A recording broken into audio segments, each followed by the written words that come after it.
Hola chicos, ¿me escuchan?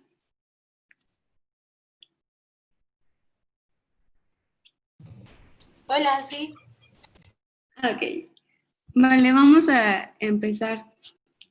Ya, de hecho ya había empezado, pero me di cuenta de que estaba apagado mi micrófono. Ahorita no está Dani, pero nos va a alcanzar como después. Em, bueno, antes, ¿tienen alguna duda de los temas pasados? Vi que algunos contestaron el Kahoot, pero no sé cómo les haya ido. No sé si tengan alguna duda de eso o de lo que ya hemos visto.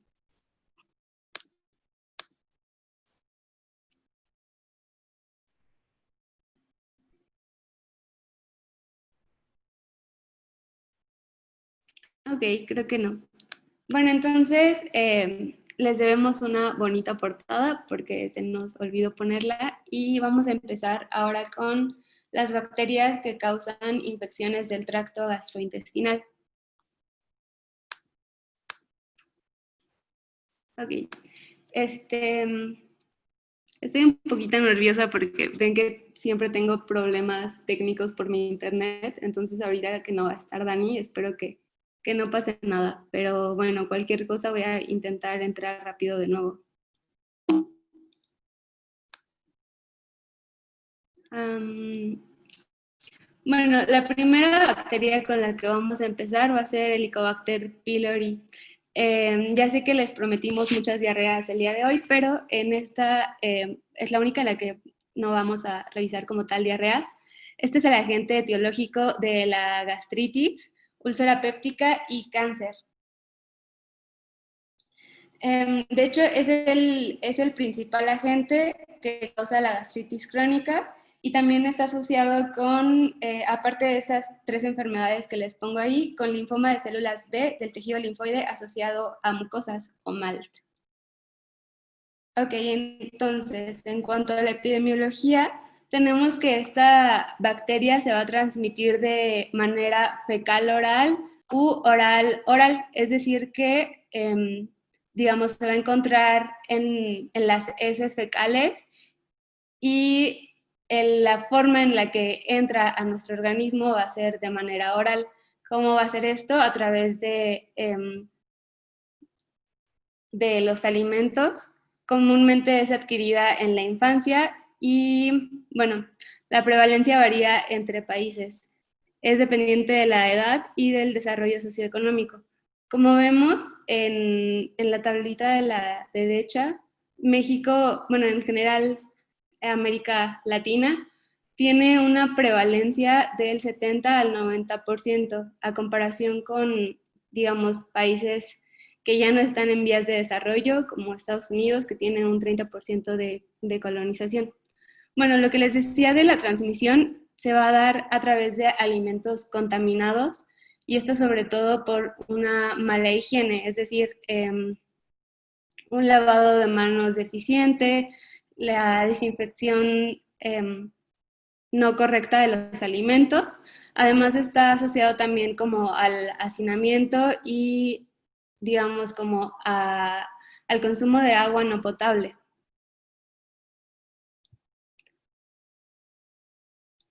En cuanto a la prevalencia, varía, como ya les decía, ay, perdón. En cuanto a países en vías de desarrollo y países como con mejor economía, en esta tablita vemos a México, déjenme prender el puntero, en esta parte de la tabla tenemos digamos, una prevalencia de colonización del 70% y sobre todo va a ser en niños de 5 a 9 años. Y en otros países, como ya les decía que esta bacteria es más comúnmente adquirida en la infancia, pero sin embargo en otros países puede ser como adquirida después, pero en México es comúnmente adquirida durante la infancia. En cuanto a sus características, tenemos que es un bacilo espiral gram negativo. Ay, perdón. Y va a tener flagelos polares de un lado de la bacteria, lo cual la va a hacer móvil y está descrita como un microorganismo microaerofílico, es decir, va a requerir para sobrevivir oxígeno, pero mucho menos oxígeno del que hay comúnmente en la atmósfera. Se dice que para que crezca requiere del 70%, aproximadamente el 70% de nitrógeno, del 20% de dióxido de carbono, bueno, del 5 al 10 más bien, y solo el 5% de oxígeno. Y se caracteriza por ser catalasa, oxidasa y ureasa positivas. Sobre todo la ureasa va a ser muy importante para su mecanismo de patogenicidad. Mide de 0.3, digamos, de diámetro a 3 a 5 micrómetros y, bueno, va a ser capaz de sobrevivir y multiplicarse en el ambiente ácido del estómago. Esta es la única bacteria como tal que vamos a ver del estómago. Todas las demás van a ser del tracto digestivo, digamos, bajo, y por eso esta es la única como tal que no va a causar diarrea. Y bueno, en la imagen de la derecha vemos una imagen como de su estructura, y como ya les comentaba, tiene flagelos, los cuales le van a permitir movilizarse entre el moco. Es importante su característica de ureasa positiva, ya que esta va a ser la que neutralice los ácidos gástricos de la mucosa del estómago. También, como buena bacteria gram negativa, va a tener lipopolisacáridos. Ahorita, más adelante les voy a mencionar como el papel de cada uno en la patogenicidad, pero ahorita solo es como para revisar de manera general. Y bueno, va a tener otras proteínas en su membrana que la va a ayudar a adherirse a la célula. Ay, perdón, creí que habían escrito algo en el chat. Bueno, estas sobre todo van a ser adhesinas que, como les decía, la van a ayudar a adherirse a la célula, sobre todo hemaglutininas y, bueno, ahorita otras proteínas que vamos a ver más adelante. También tiene algunas exotoxinas como la BAC-A, que es la citotoxina creadora de vacuolas, y tiene un sistema de secreción tipo 4, que es como una manera en la que inyecta, digamos, a la célula una proteína para dañarla.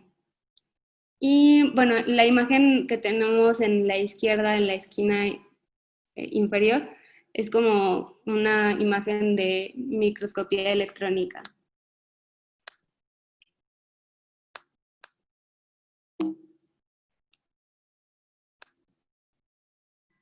Okay, entonces, el mecanismo, el factor de virulencia más importante que tiene esta bacteria va a ser la ureasa. Esta, obviamente, como su nombre lo dice, digamos, va a romper a la urea.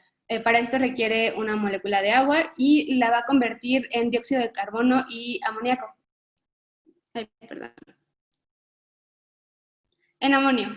Y como vemos en la imagen, digamos, bueno, como en el dibujito de la esquina, va a ser este amonio el que la va a proteger del ácido gástrico del estómago. Vemos que es como un paraguas, porque va a lograr neutralizarlo. Al ser esta una sustancia básica, va a lograr neutralizar los ácidos gástricos y, bueno, va a crear un ambiente alcalino que favorezca la supervivencia de esta bacteria en el estómago.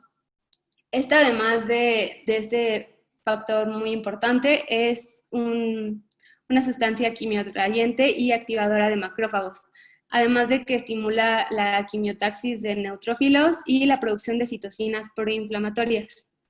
Además, va a ser importante porque va a incrementar las inmunoglobulinas A y las inmunoglobulinas G antiureasa. Y nos va a ayudar en la parte del diagnóstico mediante su detección a través de algunas pruebas. Ahorita lo vamos a ver. También, como ya les comentaba, el lipopolisacárido que tiene al ser una bacteria gram negativa va a ser importante porque, bueno, esto ya se los había explicado Dani en la primera clase, pero digamos que tiene como tres partes, la parte del lípido A y la parte del antígeno O, en este caso va a ser importante, porque puede expresar los antígenos de Lewis. Esto es como más que nada mimetismo molecular, ya que va a hacer que se evada la respuesta inmune y va igual promover la persistencia de esta bacteria en el estómago. Y bueno, otro de sus factores es la citotoxina vacuolizante A, también llamada VAC-A o VACA, como quieran. Esta, como su nombre lo dice, va a inducir la vacuolización de las bacterias en el estómago y puede causar alteraciones endosomales y apoptosis. No sé si me estén escuchando bien porque me han salido como anuncios de que mi conexión es muy inestable. ¿Me podrían decir en el chat? Se escucha bien. Ah, ok, vale, gracias. Y bueno, se caracteriza por inhibir la proliferación celular. La imagen que les pongo a la izquierda en la esquina no es como tal de las células en el estómago, es más un experimento que se hizo como in vitro para ver como más, digamos, para tener una imagen del efecto de esta citotoxina. Este es un cultivo de otras células, pero pues en términos generales podemos imaginar como que así se podría ver en las células del estómago. Y bueno,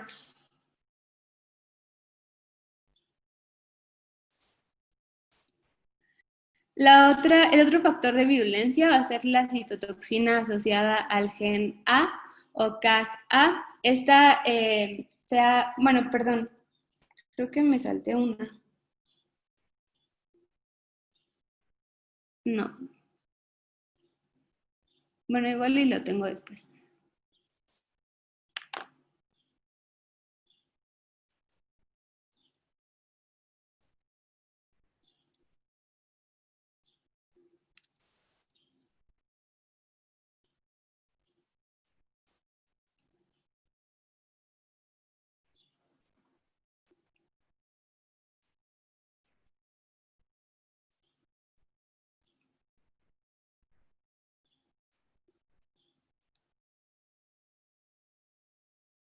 Ay, listo, perdón.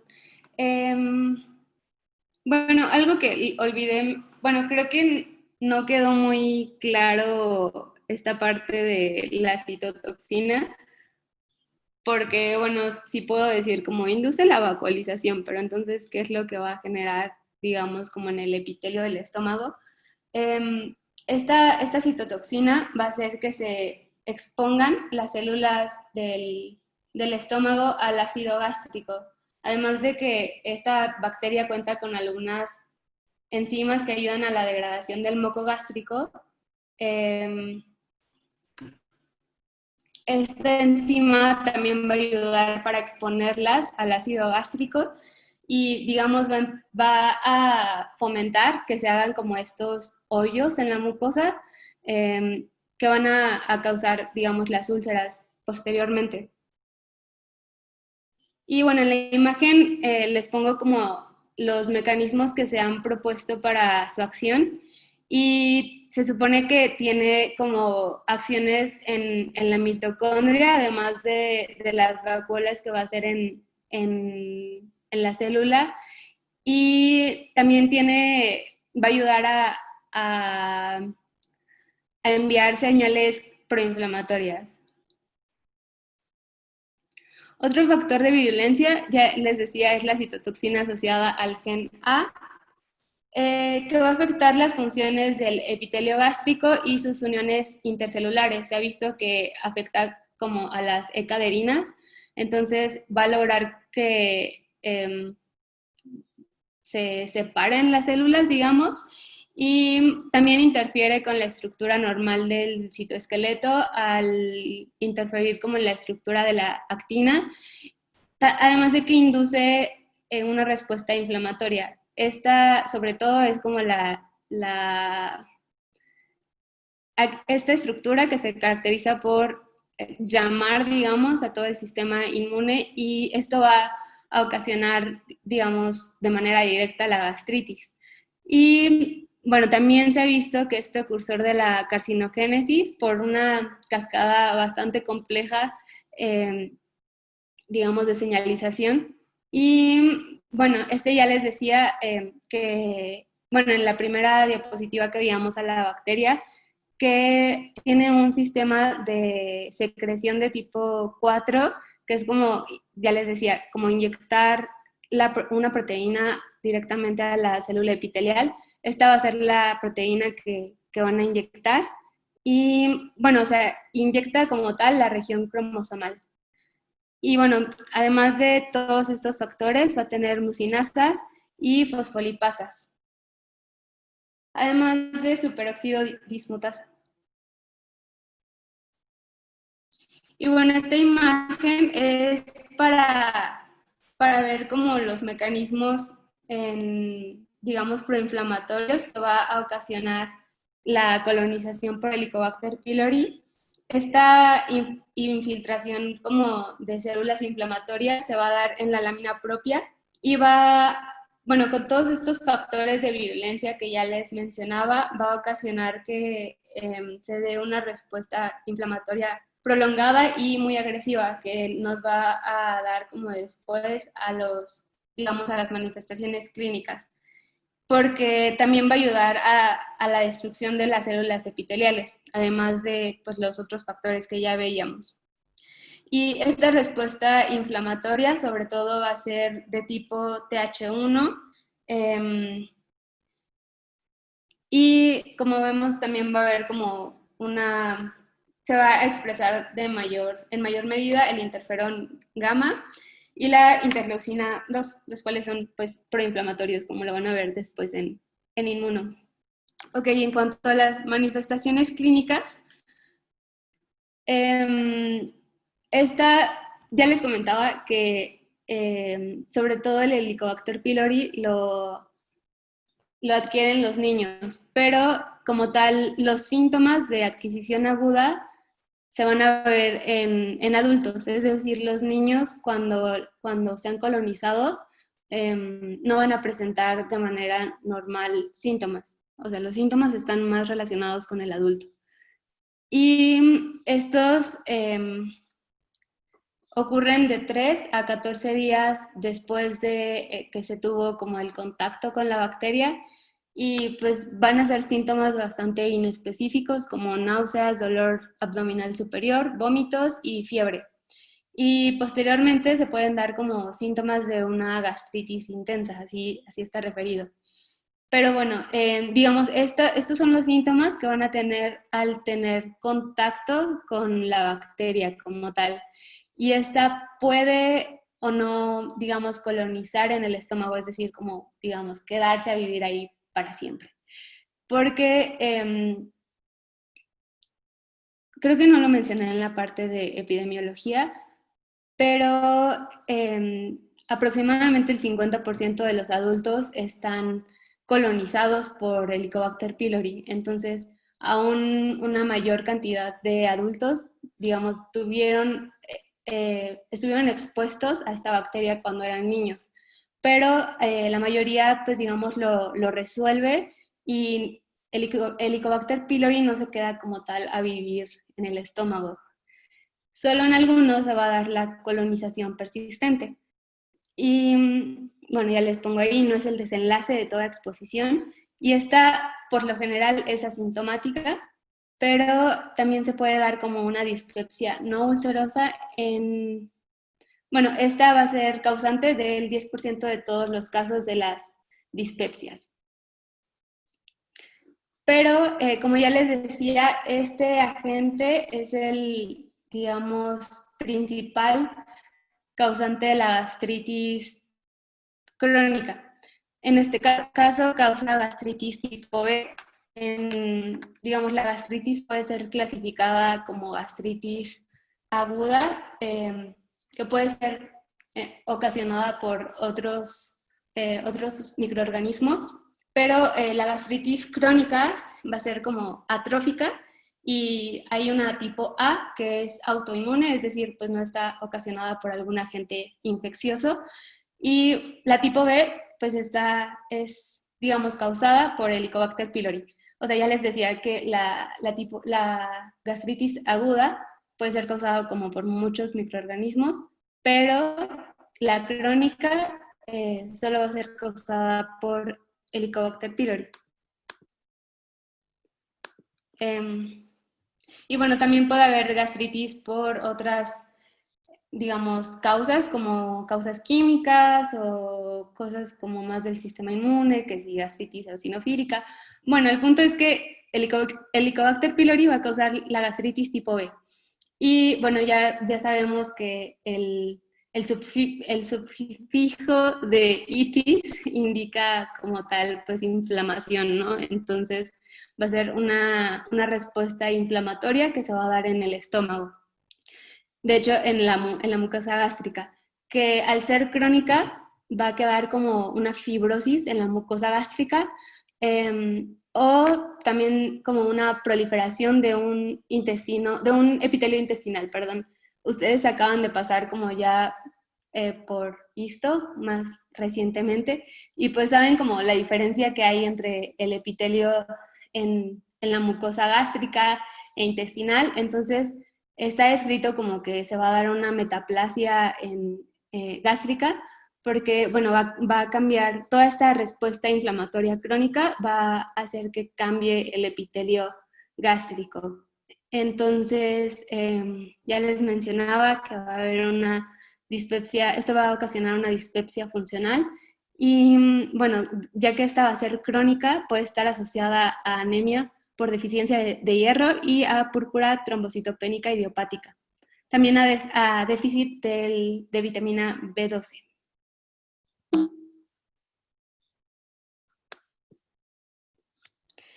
Y bueno, otro cuadro que causa Helicobacter pylori van a ser úlceras gástricas o duodenales. En cuanto a las úlceras gástricas, aproximadamente el 50 al 80% están colonizadas por Helicobacter pylori. Aquí es importante decir que no es la principal, digamos, causa de úlceras gástricas, porque las úlceras gástricas están más asociadas al consumo, bueno, a la ingesta de AINES, pero puede tener como ambos mecanismos, ¿no? O sea, que sea una úlcera causada por la ingesta de AINES y que esté colonizada por Helicobacter pylori. En cuanto a las úlceras duodenales, la prevalencia de Helicobacter pylori va a ser del 95 al 100% de las úlceras. Pero aquí es importante mencionar que solo el 10% de los infectados desarrolla una úlcera duodenal. O sea, casi todas las úlceras duodenales que existen sí están relacionadas con Helicobacter pylori, pero Helicobacter pylori no es como caracterizada por causar úlcera duodenal. No sé si me explico. O si queda clara esta parte, porque, o sea, como que hasta en gastro se los preguntan después, entonces no sé si quieran que lo vuelva a repetir, si me expliqué bien.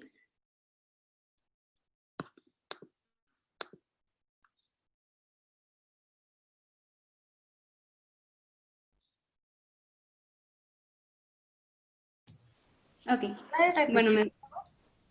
ok. Les decía que todas las úlceras, bueno, aquí les pongo del 95 al 100% de las úlceras van a ser causadas por Helicobacter pylori. O sea, en todas las úlceras duodenales que tú te encuentres por la vida puedes decir como, esa persona tiene Helicobacter pylori. Pero no todas las personas que están colonizadas por Helicobacter pylori desarrollan la úlcera duodenal. O sea, solo el 10%. De hecho, pues es más común que causen úlcera gástrica que úlcera duodenal. Pero la úlcera duodenal, todas están colonizadas por Helicobacter pylori. Ahora ya quedó más claro. Sí, doctora. Ok. Y bueno, o sea, se preguntarán como por qué causa úlcera duodenal si este microorganismo es como del estómago. Creo que esto no lo mencioné, pero al ser microaerofílico busca zonas, digamos, del estómago que tengan como menos cantidad de oxígeno. Esto va a ser, pues como en el nombre lo dice, en la región del píloro. Y bueno, ustedes también acaban de pasar por anatomía y saben que el píloro, bueno, en el píloro está el esfínter pilórico y el antro. Entonces, en el antro va a ser donde más, digamos, esté Helicobacter pylori, y pues sabemos que el antro está súper cerquita del duodeno. Entonces ya les decía que va a haber como una metaplasia intestinal, y también les pongo como en la parte de la esquina como lo que se tiene propuesto que causa la úlcera duodenal, que también va a ser como eh, la disminución de la producción de somatostatina y, bueno, entre otras cosas. Pero sobre todo es como por esta metaplasia intestinal.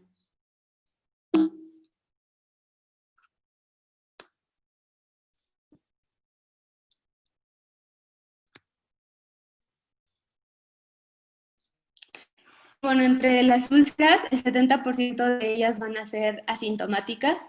Vemos que es como la gran mayoría y solo pues el 30% va a causar síntomas, pero estos síntomas igual van a ser muy inespecíficos.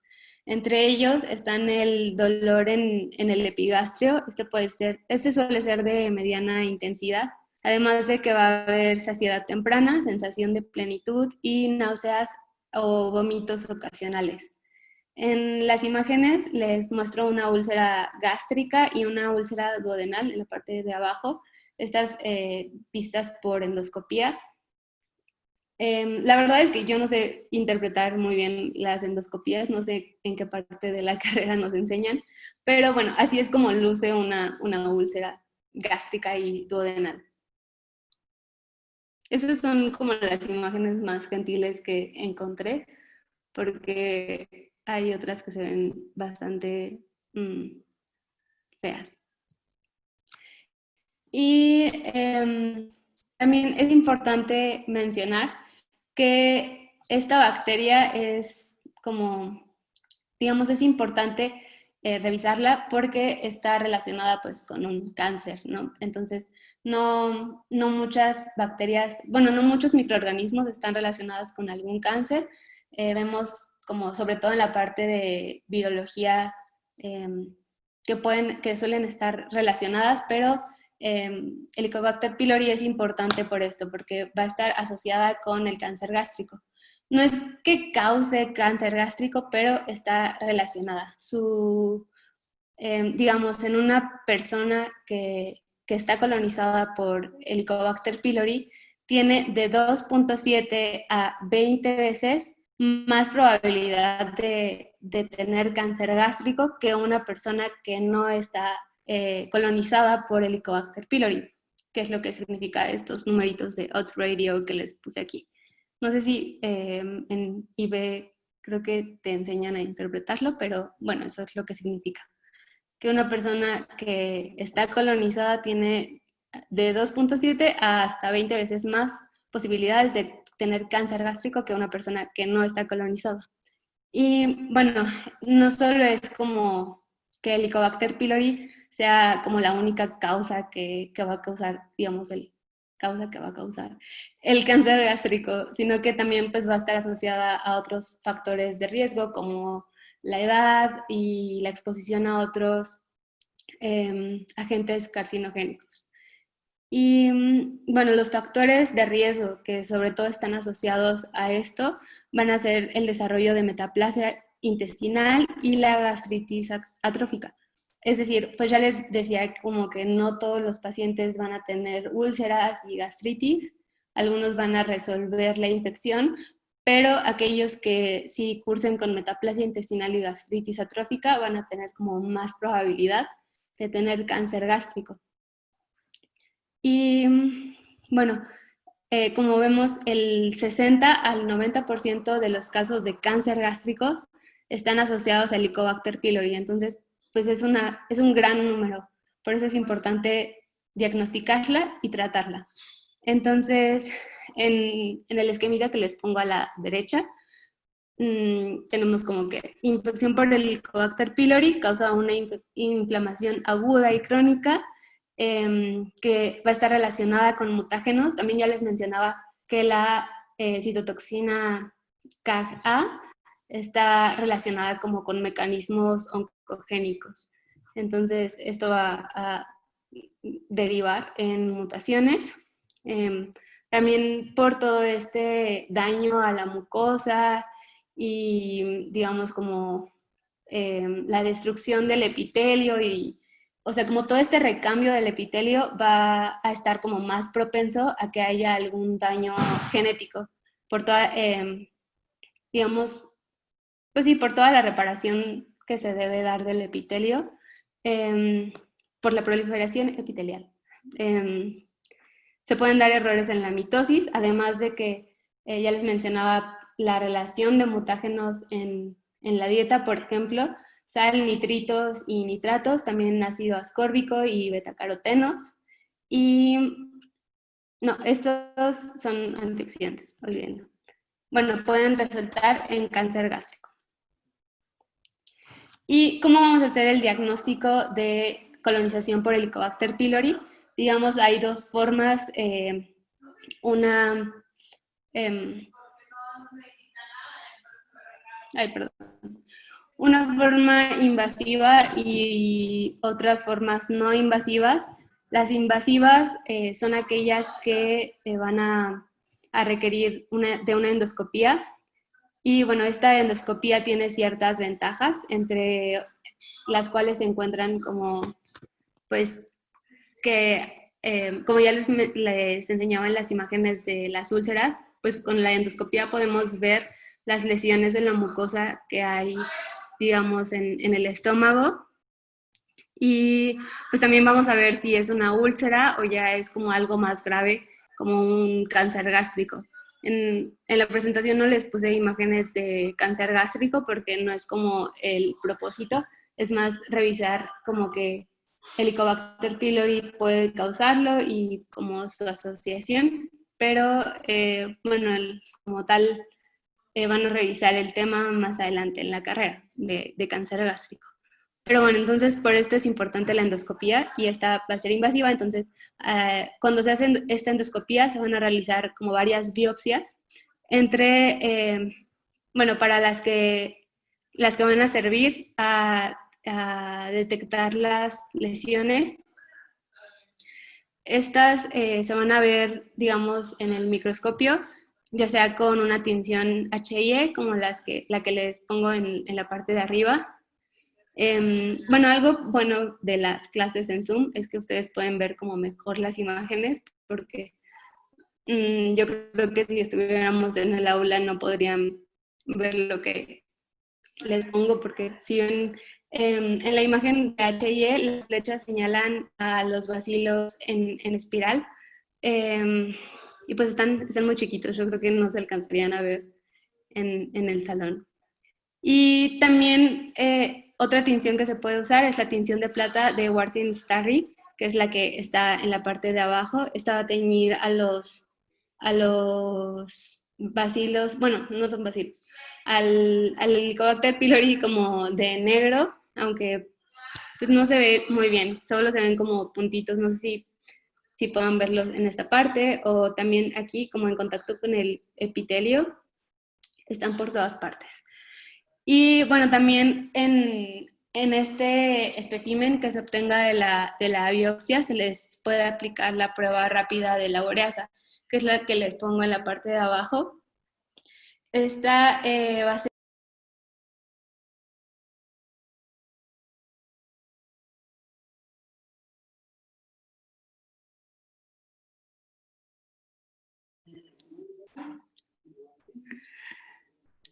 Chicos, creo que se cerró el Zoom de Vania, entonces hay que esperarla. Listo, ya entró.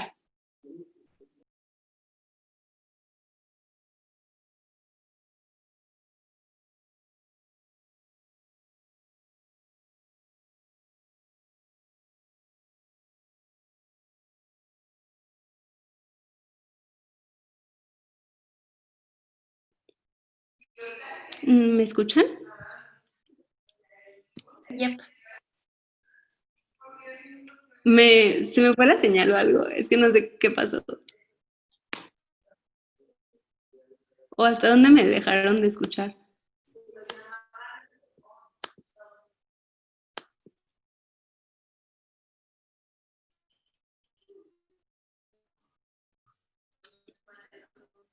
Justo estabas hablando de la imagen, de los vacilos en el de HY.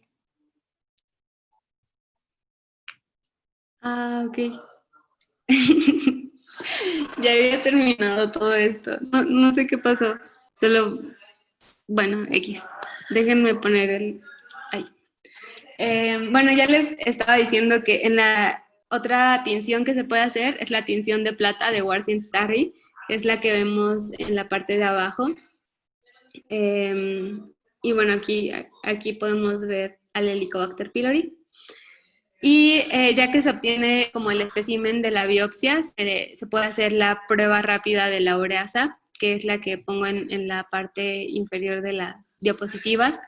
Que bueno, como ya les mencionaba, la ureasa va a provocar, digamos, la ruptura de la urea en dióxido de carbono y amonio. Y el amonio, al ser, digamos, alcalino, va a modificar el indicador de pH que contiene esta prueba. No se ve muy bien, porque creo que sale como la tirita de abajo.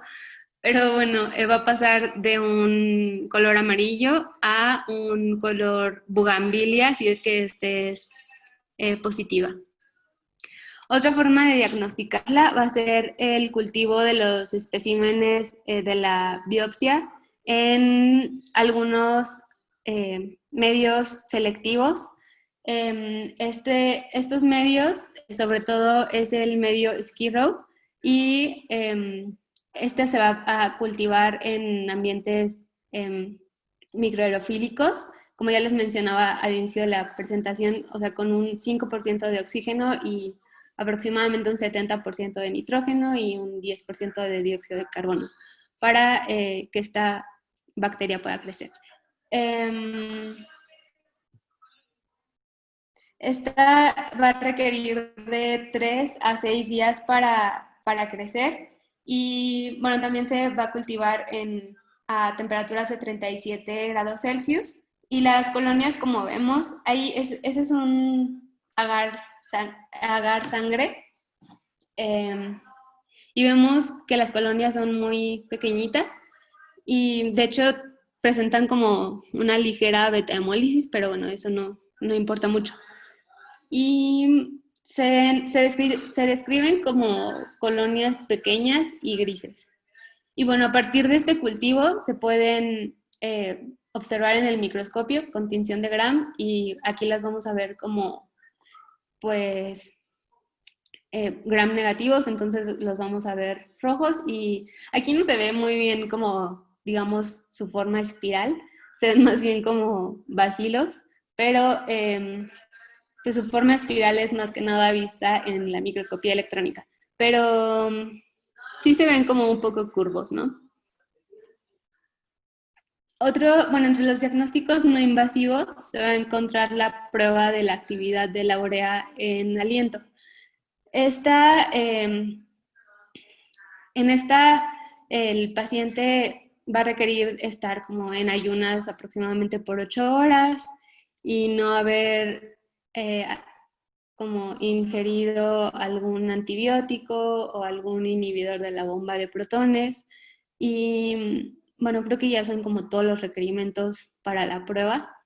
Y consiste en que, bueno, el paciente va y, bueno, esta prueba es no invasiva porque el paciente solo va a requerir soplar, ya sea como como en una bolsita, como en un globito, como les puse en la imagen. Algunas pruebas son como con tubitos, pero bueno, en esencia solo va a soplar. Y se hace como una prueba control antes y después. Después de que, como vemos en la imagen también de la señora, ella está ingiriendo algo. Esta va a ser ya sea como una solución o una tableta en la que le den urea marcada con carbono 13 o carbono 14. Entonces, le van a dar esta tableta marcada y van a esperar de 10 a media hora, normalmente son 10 minutos, y se le va a pedir de nuevo que sople.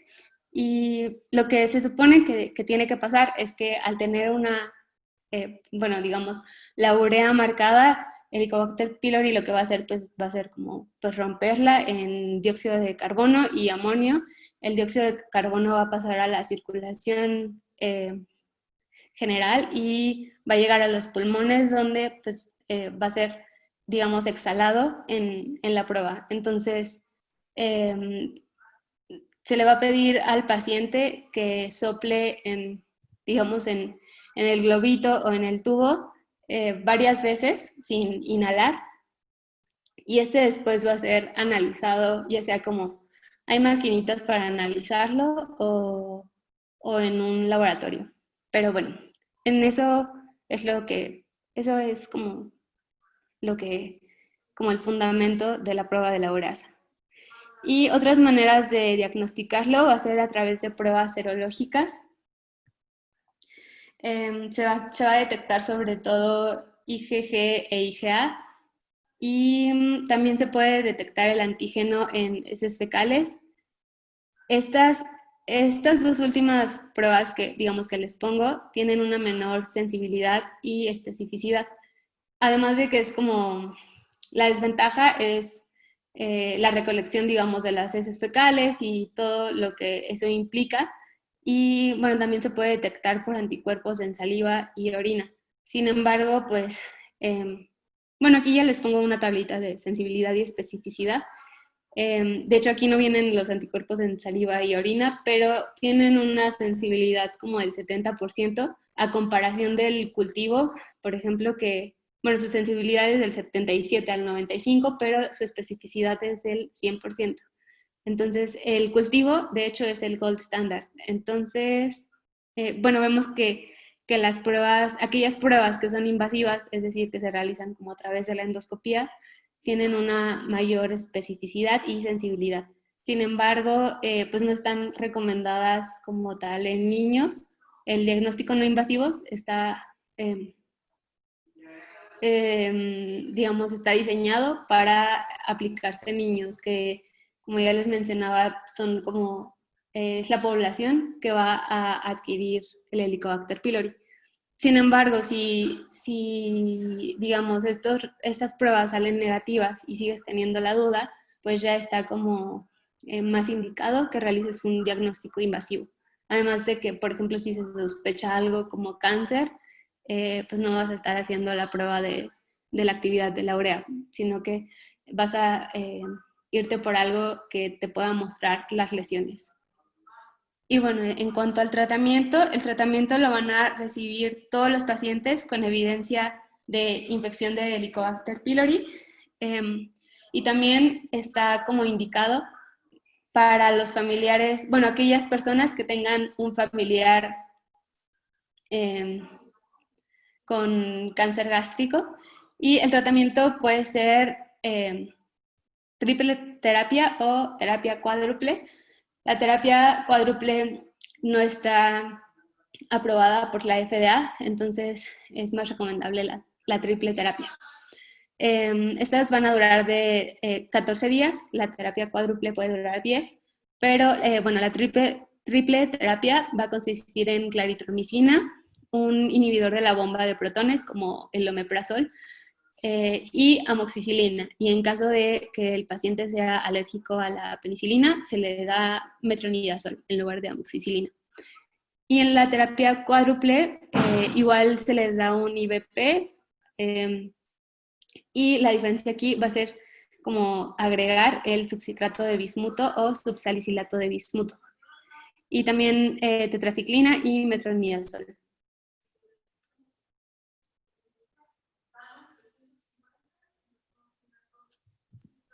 Dani, ¿quieres decir?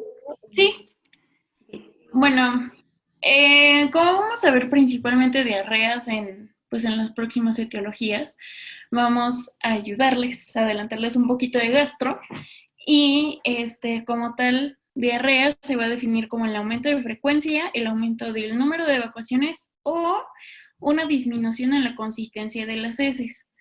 Espero que todos estén familiarizados con la escala de Bristol, si no al ratito la buscan, donde prácticamente es una escala que evalúa qué tan bien haces pues popó, ¿no?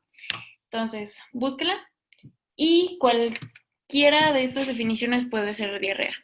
O también podemos decir como tal en terminología médica ya estrictamente que un paciente tiene diarrea cuando tiene más de 3 deposiciones al día o su deposición es mayor a 200 gramos en menos de 24 horas en adultos.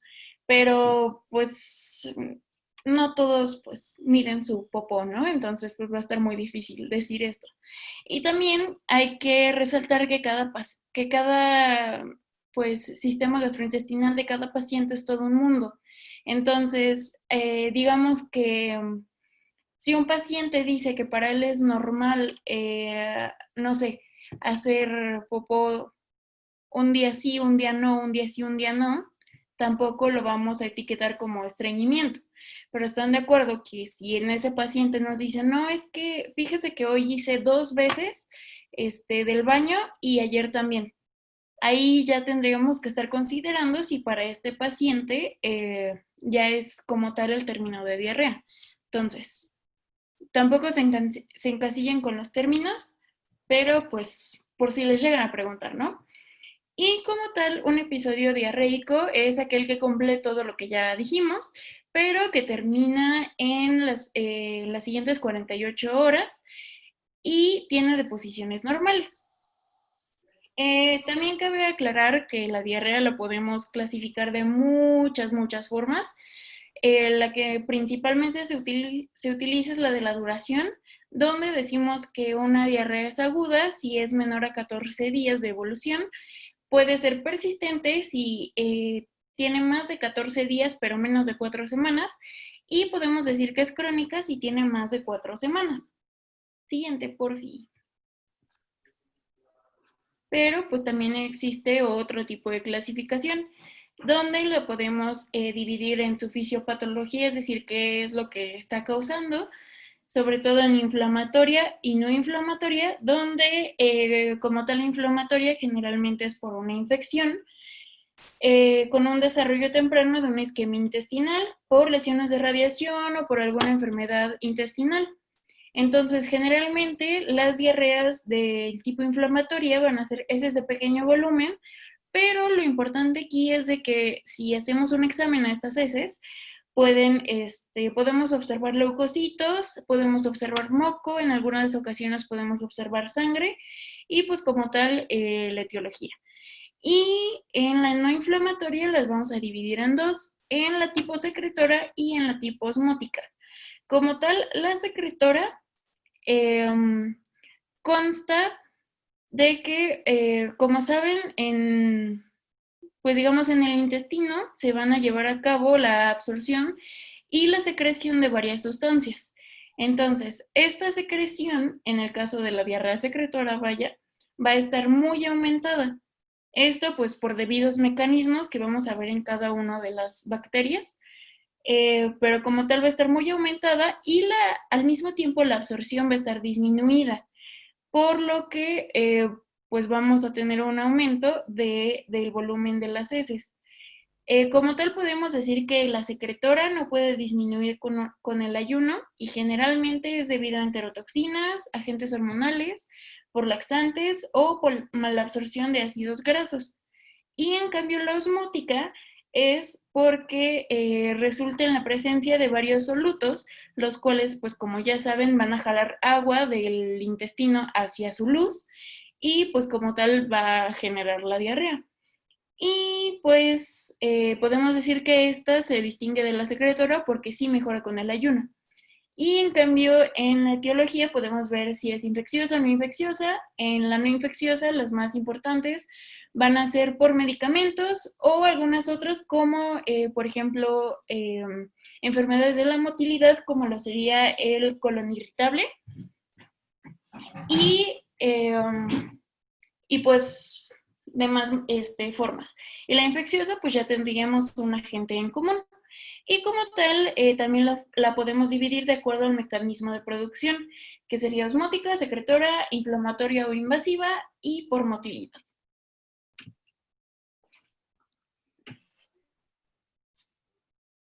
Y pues bueno, vamos a empezar con una de las principales bacterias, que va a ser Escherichia coli, que nos puede dar muchísimas enfermedades, donde en las más importantes van a destacar la gastroenteritis, que vamos a abordar en este tema, pues las diarreas claramente, pero también es muy importante que tengan en cuenta de que en caso de que, por ejemplo, se perfore el intestino o, digamos, se encuentre en vías urinarias, puede generar meningitis, septicemia y, pues, enfermedades de las vías urinarias.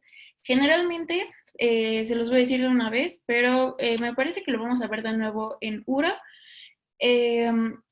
Escherichia coli va a causar las infecciones de vías urinarias gracias a las adhesinas, que por si no lo sabían, el mecanismo de defensa de pues, nuestras vías urinarias es como tal el poder que tiene el chorro de pipí de la micción en salir. Entonces prácticamente es como si barriera todas las bacterias. Pero pues Escherichia coli se va a diferenciar muy bien porque tiene unas adhesinas, las cuales se van a ir pegando al epitelio y van a ir escalando hasta la vejiga, donde pues como tal no se las va a llevar la micción, y pueden incluso llegar hasta el tracto urinario superior. Y como cuentan con hemolicinas, como vamos a ver un poquito más adelante, va a alisar finalmente eritrocitos y otros tipos celulares, generando sobre todo este tipo de infecciones y pues infecciones más graves ya a nivel renal. Siguiente, Vania. Como tal, es un bacilo gram negativo, es anaerobio facultativo, es fermentador, oxidasa negativo y es sensible a la desecación. Va a pertenecer al grupo de las enterobacterias, que como tal este grupo va a tener, digamos, diversas características en común, que va a hacer que son fermentadores, que van a reducir nitratos, que son catalasa positivo, pero oxidasa negativo, y generalmente comparten un antígeno común enterobacteriano, que va a estar en el LPS, porque pues la mayoría son gram negativos. Digamos que este grupo de enterobacterias se van a dividir en 3 tipos de grupos. Primero que nada van a estar los que siempre van a ser patógenos, que como por ejemplo va a ser Shigella y Salmonella. Algunos que pueden producir infecciones oportunistas, dentro de las cuales se encuentra Escherichia coli, porque sí, también es parte de nuestra microbiota. Y en aquellos que pueden ser comensales, pero que digamos que no son patógenos, pero pueden adquirir ciertos genes de patogenicidad gracias a pues las islas de patogenicidad o algún mecanismo de transferencia de genes, dentro de los cuales pues también entra Escherichia coli, como vamos a ver más adelante. Como tal, es muy importante Escherichia coli, sobre todo por su diversa cantidad de toxinas que vamos a tener. Y, por ejemplo, lo podemos dividir de las otras enterobacterias al generar una prueba para la oxidasa, que lo vamos a ver un poquito más adelante. Y pues como otro más de sus características es que tiende a crecer muy rápido en cultivos y, por ejemplo, como vemos en las imágenes, el de abajo, el que se ve súper bonito en verde, es MB, y el que está arriba es se me fue el nombre del cultivo. Bueno, se los digo más adelante. A ver si ahorita me acuerdo. Se los digo. Siguiente, Vania. Me parece que es entérico de Hectoven, pero si no se los digo más tarde cuando acabemos la clase. Bueno, Escherichia coli es muy importante porque tiene muchísimos factores de virulencia. dentro de los cuales el que más resalta o el que es muy importante es la variación de la fase antigénica y pues claramente sus diversas toxinas. También va a ser un microorganismo con cápsula y tiende a secuestrar factores de crecimiento. Como tal, tiene resistencia a los serums antibióticos y resistencia a los antibióticos.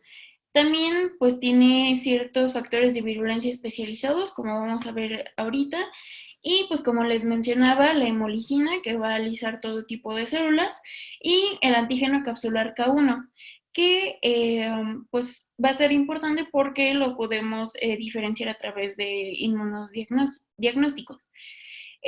Aquí cabe recalcarles que como les dije, Escherichia coli es parte de nuestra microbiota. Entonces, generalmente este tipo de infecciones no van a ser directamente de nuestras propias Escherichia coli. Y es la nota que les puse hasta abajo. Generalmente son exógenas, todas las que causan gastroenteritis. Entonces, esto significa que las vamos a adquirir ya sea transmisión persona a persona o tras consumir algún pues, alimento contaminado. Siguiente.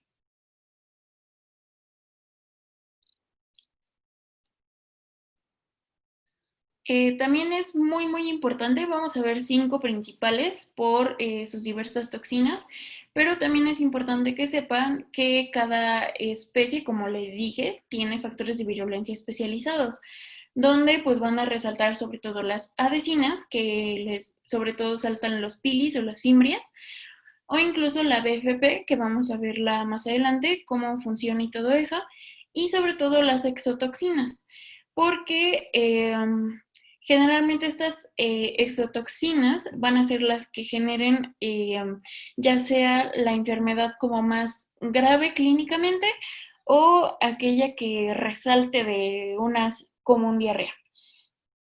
Y bueno, también los patógenos serológicos, que como ya les dije, sobre todo se va a basar en adhesinas. Siguiente.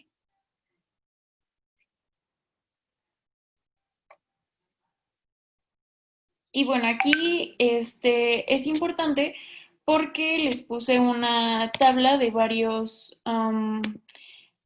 digamos que así son las cepas de Escherichia coli porque se dividen en, pues, como tal epidemiológicamente. Y lo importante que les quiero resaltar aquí es la enterohemorrágica, de la cual la más común que vamos a ver va a ser la O157H7. Y pues ese lo vamos a ver más adelante. Pero siempre, esto generalmente es pregunta de examen, entonces recuerden O157H7. Y bueno, como tal, la O se va a, digamos que es el nombre que se le da al antígeno somático del LPS y la H se va a referir al antígeno flagelar. Siguiente. Ok. Bueno, entonces vamos a empezar primero con la enterotoxigénica. Como tal, la enterotoxigénica se distingue porque tiene dos tipos de enterotoxinas. Las termoestables, que son STA y STB, y las termolábiles, que son LT1 y LT2. Como tal, vemos aquí pues un diagrama de la STA, porque digamos que la STB casi no se asocia con enfermedad clínicamente, así como las termolábiles, la que más se asocia a enfermedad es la LT1. Pero bueno, como tal en este esquema vamos a ver que va a llegar, digamos, la Escherichia coli y gracias a su adhesina y a los factores de colonización, se va a pegar a la, pues digamos, a la membrana de los enterocitos. Entonces, al pegarse a esta membrana, empieza a formar como, digamos, como un enlace a través del SFA, activando como tal, digamos que se abra un poquito la membrana y que entre la subunidad alfa. Entonces, esta subunidad alfa va a entrar y va a activar a la GS, que va a regular a la adenilciclasa.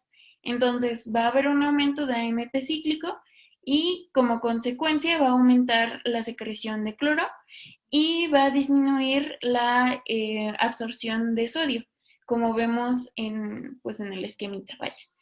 Y bueno, esto es importante porque es el mismo mecanismo que usa como tal Vibrio cholera, que vamos a ver igual en la próxima clase. Y bueno, quédense con esto, que al pegarse con la membrana de los enterocitos, la subunidad beta literal solo es como la llave y la que entra es la subunidad alfa, que va a activar a la GS, a la proteína GS, y como tal va a aumentar el AMP cíclico. Y bueno, les dije que tenía la enterotoxina termolábil. Pues la enterotoxina termolábil como tal, aquí hay otro esquemita, es muy similar, pues prácticamente entra, nada más que en lugar de aumentar AMP cíclico, va a aumentar el GMP cíclico. Y pues ya prácticamente la finalidad es la misma. Va a aumentar la secreción de cloro, va a disminuir la absorción de sodio y también la disminución de absorción de cloro. Entonces, como tal, espera, bueno, está bien, no le regreses. Entonces, como tal, lo que va a hacer es que salga agua por, pues digamos, por los iones que están causando. Lo importante que sepan de estas bacterias es, primero que nada, cuál es su mecanismo por la cual producen diarrea. Después, las enterotoxinas principales, en qué parte del intestino actúan, que en este caso va a ser intestino delgado, y generalmente a qué enfermedad se asocian. Entonces, ya les dije las primeras. Y bueno, como paréntesis, esta se va a adquirir por el consumo de aguas o alimentos y por ningún motivo se adquiere de persona a persona. Entonces, eso también es importante sobre la enterotoxigénica. Siguiente. Y pues respecto a la enfermedad a la que se asocia, va a ser a la diarrea del viajero. Esto también es pregunta de PAS y que apréndanselo muy bien. Entonces, enterotoxigénica, generalmente diarrea del viajero, que como tal va a ser una diarrea secretora que comienza tras 1 a 2, 3 días de incubación y tiende a durar menos de una semana. Como tal no va a haber cambios histopatológicos importantes porque como ya les mencioné, su mecanismo es más alterando los iones y tampoco va a haber inflamación ni cierta mucosidad. También como extra podemos ver que la enterotoxigénica puede llegar a asociarse en diarrea infantil, puede causar vómitos, espasmos abdominales, náuseas y leve febrícula. Sin embargo, como ya les mencioné, la más importante va a ser la diarrea del viajero. Siguiente. Después empecemos con la enteropatógena. La enteropatógena se va a transmitir de persona a persona en comparación a la anterior y como tal, esta va a ser un poquito más, bueno, digamos que esta sí va a cambiar histopatológicamente. Digamos que como tal su mecanismo de acción es de que altera la microvellosidad del intestino delgado y pues esto prácticamente es gracias a un plásmido. Lo que prácticamente va a pasar es que llega la bacteria y a través del BFPA se comunica con la membrana de los enterocitos y empieza pues digamos que a generar un cambio de membrana lo suficientemente fuerte como para que crea un pedestal, como podemos ver en la parte de abajito, el que está en blanco y negro prácticamente. Esto va a pasar gracias a que hay un receptor intimina translocada o receptor STIR que actúa como receptor a la adhesina de la bacteria. Entonces, al unirse, empieza a polimerizarse la actina y empieza a acumularse ciertas cantidades del citoesqueleto justo por donde se ancló la bacteria. Entonces, como tal, el pedestal va a ser resultado de una polimerización de actina y pues de citoesqueleto. Después de eso tiende a el enterocito a perder la integridad de su superficie celular y en varias ocasiones puede llegar como tal a la muerte del enterocito. Siguiente, por favor. Bueno, y como dato extra, BFPA también lo pueden encontrar como piliformadores de haces. Entonces recuerden, estos BFPA son codificados por plásmidos.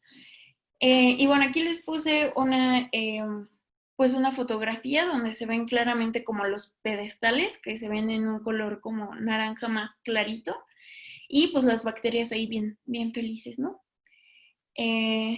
Pero es sobre todo para que se lo imaginen en su cabeza. La enfermedad que está más asociada a esta va a ser la diarrea infantil.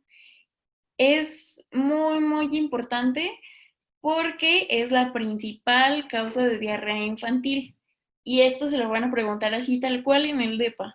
De cuál es la Escherichia coli que es la principal causa de diarrea infantil. Y ahí te vas a quedar como de, ay, pues es que todas pueden causar diarrea. Pero bueno, esa es la respuesta. Como tal, esta diarrea va a ser acuosa y prolongada, puede generar fiebre, en muy rara vez puede generar náuseas y vómitos, pero puede. Y es como característica importante, las heces no son sanguinolentas. Siguiente. Después tenemos a la Escherichia coli enteroinvasiva, que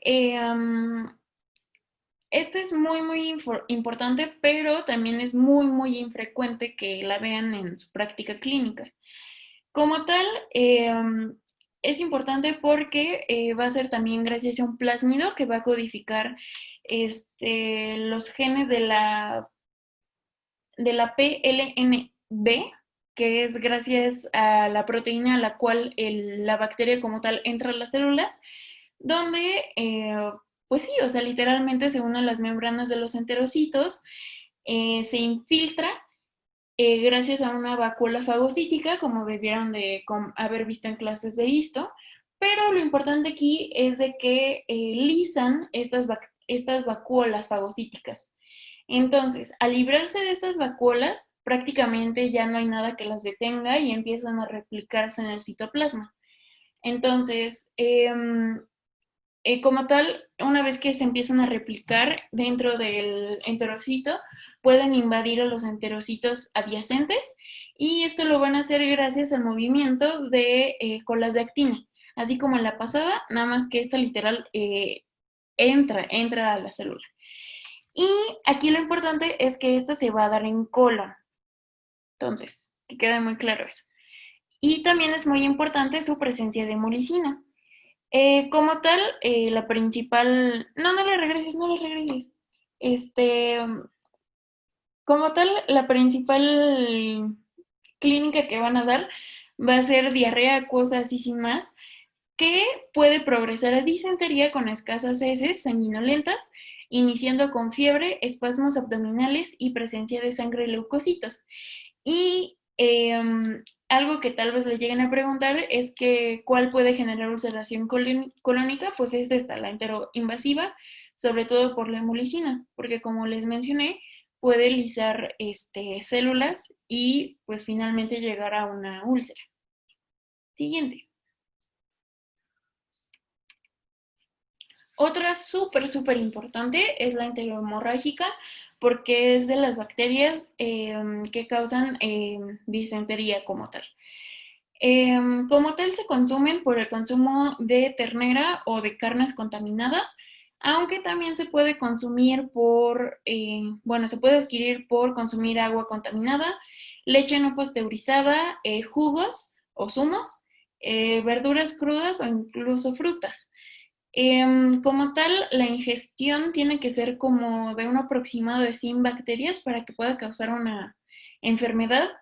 Y también se han visto en publicaciones recientes que se puede, como tal, una transmisión de persona a persona, pero no es tan frecuente. Generalmente se da por el consumo de alimentos contaminados. Entonces, lo que hay que resaltar de aquí es que va a poseer las toxinas de la Shiga, que va a ser la STX1 y la STX2, que como tal van a ser adquiridas por un bacteriófago lisogénico. Esto es muy, muy importante, las toxinas Shiga. Como tal, lo que van a hacer es que van a interrumpir la síntesis de proteínas gracias a una GB3 o globotriaosilceramida. Dejémoslo en GB3. Sobre todo va a actuar en intestino grueso, también puede llegar a actuar en riñón y pues también va a ser una proteína importante que se conforma de dos subunidades. La subunidad B, que igual va a ser como la llavecita para abrir las células, y después el fragmento A, que se va a unir al ARN ribosomal 28S, frenando así como tal la síntesis de proteínas. Entonces, al frenar todas las proteínas importantes para los enterocitos, pues va a haber una disminución de absorción de líquidos, porque prácticamente el enterocito no está funcionando como debería. Siguiente. Como tal, el cuadro clínico importante va a ser una colitis hemorrágica con fuertes espasmos abdominales que puede iniciar como una diarrea acuosa. Todo esto va a depender sobre todo de qué toxina esté pues expresando la bacteria, porque puede ir tanto desde una diarrea leve y cualquiera hasta una colitis hemorrágica. Y pues generalmente inicia de 3 a 4 días de incubación y tiende a durar de 4 a 10 días aproximadamente.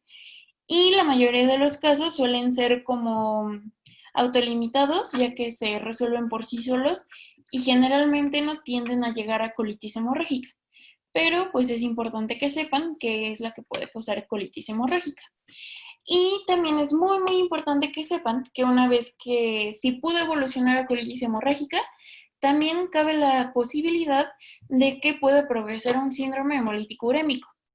Y también una característica muy importante es que las infecciones por la enterohemorrágica van a ser generalmente sin fiebre, en comparación con las anteriores que vimos, que pues la mayoría cursan con cierto grado de fiebre o febrícula. Siguiente. Entonces, el síndrome hemolítico urémico como tal es un trastorno que se caracteriza por una insuficiencia renal, una trombocitopenia y una anemia hemolítica microangiopática, que pues como tal es importante más que nada por las complicaciones que se pueden llegar a dar. Tiene una tasa de muerte del 3 al 5%, sin embargo, el 30% de los pacientes que tienen un síndrome hemolítico urémico tienden a generar complicaciones, dentro de las cuales está la disfunción renal, hipertensión arterial o incluso manifestaciones muy importantes en el sistema nervioso central. Pues también es importante porque del 5 al 10% son en niños menores de 10 años. Entonces, pues también hay que tener bastante cuidado en eso. Y pues en la mayoría de los pacientes, gracias pues a la ciencia, medicina, no sé, tienen una resolución espontánea tras 4 a 10 días aproximadamente, siempre y cuando el paciente no tenga complicaciones. Pero es muy importante porque el 30% es una tasa no tan alta, pero sí muy importante y a tomar en cuenta. Siguiente. Y por último, de Escherichia coli, vamos a tener a la enteroagregativa, que como tal también va a entrar dentro de los, pues de las células, generando una autoaglutinación que se le conoce como en pila de ladrillos. Aquí les puse una fotito para que vean más o menos cómo se ve, que está regulado por fimbres de adherencia agregantes, que a la vez van a generar una adherencia muy significativa sobre las microvellosidades pues, de los enterocitos. Como tal, van a generar infiltración mononuclear, que es muy importante, muy, muy importante, y pueden generar hemorragia, produciendo como tal pues una disminución de la absorción de los líquidos. Como tal, también va a contar con una toxina termoestable, enteroagregante, o también pueden contar con una toxina codificada por algún plásmido. En este caso, ambas toxinas generalmente tienden a hacer lo mismo, que es secreción de líquido, aumentando pues como tal la diarrea, que no solamente se va a, pues digamos, a caracterizar por una disminución en la absorción, sino que también un aumento de la secreción. Y se va a dar generalmente en intestino delgado. Siguiente. Entonces, su principal enfermedad clínica o súper importante es la diarrea infantil pero persistente. Muy importante, siempre persistente, que es de las pocas bacterias que podemos decir que puede causar una diarrea crónica y con ello un retraso en el crecimiento de los niños. Como tal, pues va a ser una diarrea acuosa que en algunos casos puede generar vómitos, genera sobre todo deshidratación y febrícula. Entonces, siguiente. Entonces, como tal les dije, es muy importante que sepan la patogenia, la enfermedad que generalmente está relacionada con el tipo de microorganismo, el lugar de acción y en algunos casos les pueden llegar a preguntar sobre las toxinas o sobre, pero más que nada les preguntan sobre patogenia. Entonces, prácticamente aquí les puse unos cuadritos del Murray que resumen perfectísimo, pero pues por si quieren saber algo más, también pues lo que les mencioné arriba en la presentación. Siguiente.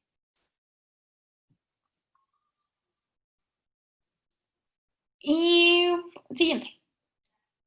Y bueno, como tal, el diagnóstico de Escherichia coli, como les mencioné, van a crecer muy rápido en medios de cultivo y estoy segura de que Vania ya les presentó como la batería, pero pues es bastante distinguibles entre las enterobacterias porque va a ser indol y citrato positivo. Y pues como tal el tratamiento generalmente son diarreas autolimitadas, a excepción del síndrome urémico o de la colitis hemorrágica, que ahí sí ya es un abordaje completamente distinto, pero eso ya lo verán más adelante en la carrera. Pero pues generalmente no se da como tratamiento más que planes de rehidratación si es que lo necesita el paciente. Y como tal, mencionarles lo de la prevención, que sería pues cocinar bien los alimentos, tener buena higiene, lavarse las manos muy bien y demás. Y si lo queremos como tal, digamos que sea muy importante para tratar al paciente, podemos realizar algunas pruebas de sensibilización in vitro y ver cuál es el antibiótico mejor para nuestro paciente. Y ya, siguiente. Oye, Dani, no les presenté lo de la batería porque creí que tú querías hacerlo. ¿Quieres que ponga la diapositiva o al final? Pues sí, si quieres. Jeje, perdón. Así rápido. Bueno, chicos, esto lo van a ver sobre todo en laboratorio, pero pues adelantándoles un poquito porque hay muchos tipos de agares y, o sea, la verdad, por ejemplo, yo me hacía bolas, entonces es importante que por lo menos se los mencione. Eh, Como tal, siempre van a haber pruebas específicas de acuerdo a las bacterias que estemos buscando, como por ejemplo en Helicobacter pylori, sobre todo la prueba de la ureasa o así, pues. O como hemos visto en respiratorio, sobre todo se utiliza agar sangre y agar chocolate. Y bueno, para las bacterias gastrointestinales, generalmente la mayoría son gram negativo. Entonces, se utilizan medios que como tal inhibe el crecimiento de las gram positivo, porque pues obviamente nuestros intestinos es un mundo de bacterias, pero pues obviamente queremos saber cuál es la patógena, ¿no? Que pues generalmente son del género Enterobacteria. Entonces, podemos utilizar el agar McConkey, que ese sí lo van a escuchar en absolutamente todas las bacterias, que va a distinguir los fermentadores de la lactasa, donde si es positivo van a formar colonias color como rosita o color rojo. Podemos utilizar un agar más específico que es para el crecimiento de Salmonella shigella, que literal se llama agar Salmonella shigella, donde pues como tal se distinguen porque forma colonias en color rojo. El agar EMB, que también es importante, también va a distinguir organismos fermentadores de lactosa y aquellos que no la van a fermentar. Como tal, tiene contenido de eosina y azul de metileno que van a inhibir a los gram positivos. Entonces, por eso también es muy importante el agar EMB. Como tal, la presencia de sacarosa va a permitir que algunos miembros de la especie coliforme puedan fermentar más fácil la lactosa, entonces también podemos ver coliformes. Y como tal se dice que son positivas cuando las colonias toman un color azul a medio morado con un brillo metálico o poseen como centros oscuros con periferias transparentes. Y pues como tal las que son negativas pues van a resultar incoloras. O pueden también verse como de un rosita transparente. Pero recuerden, positivo entre azul y morado. Y por último, el agar entérico de Hectoen, no sé cómo se pronuncia en realidad, pero pues también contiene indicadores de la fermentación de lactosa y este es importante porque también el agar tiene para facilitarle a las bacterias la producción de ácido sulfídrico. Y también tiene inhibidores que previenen el crecimiento de las gram positivas. Entonces el ácido sulfídrico se va a ver, bueno, lo vemos más adelante con cada bacteria para que ahorita no se hagan bolas, pero pues generalmente estos son los 4 agares que vamos a ver más común ahorita en gastrointestinales, además de las pruebas bioquímicas, como ya les mencioné, la del indol, la del citrato y hay otra que se llama LMP, creo, que es sobre la fermentación de... se me olvidó, pero prometo que les mando el documento en cuanto acabe la clase. Pero bueno, esto es sobre todo para que sepan responder si es que les hacen preguntas de laboratorio, porque también tienden a preguntar como de bacteria que se cultiva en agar MB que resulta positiva y la colonia es de un color morado oscuro. Y ya, entonces es ayudadita extra. Listo, Vania.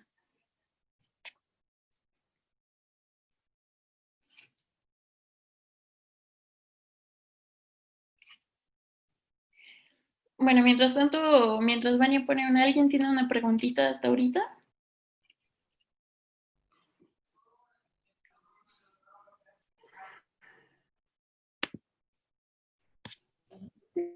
No, todo bien. Ok.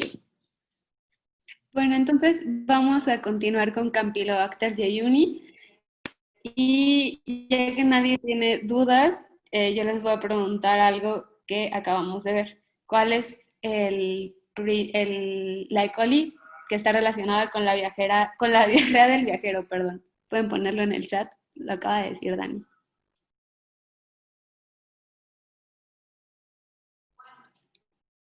O también un valiente que prenda su micrófono. Adelante.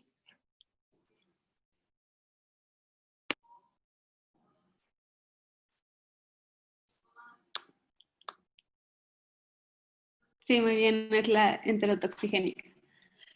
Bueno, les preguntaba esto porque les digo que la siguiente bacteria que vamos a ver es Campylobacter jejuni, que está descrita como por la bibliografía de Estados Unidos como el principal agente de la diarrea del viajero.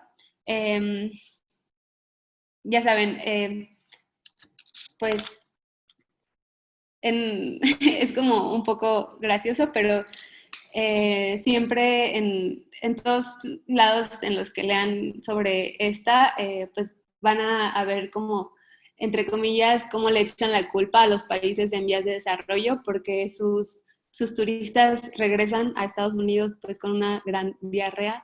Y sobre todo lo que aíslan más es Campylobacter jejuni, entonces por eso les preguntaba. Pero en realidad esta bacteria va a ser muy parecida bueno, como parecida a Helicobacter pylori.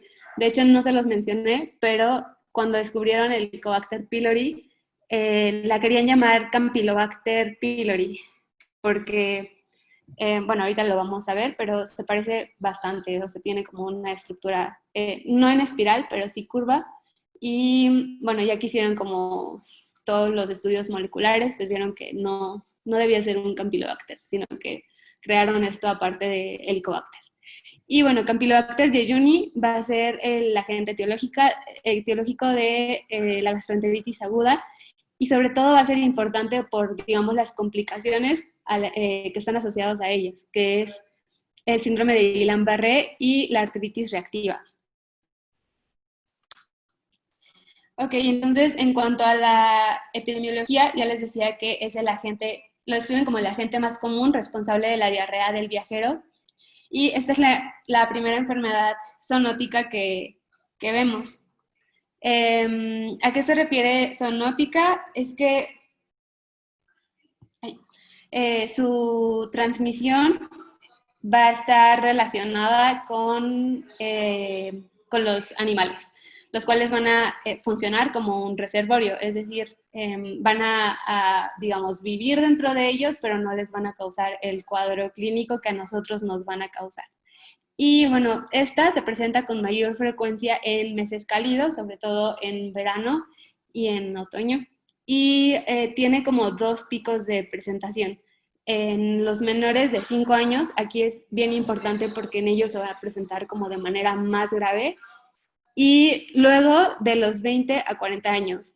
No es que, digamos, los niños mayores y los adolescentes, o sea, de entre 15 a 20 años, digo, de entre 5 a 20 años no la presenten, sino que se describe como que no presentan tantos síntomas. Por eso, pues, muchas veces no se descubre que sí, digamos, la ingirieron.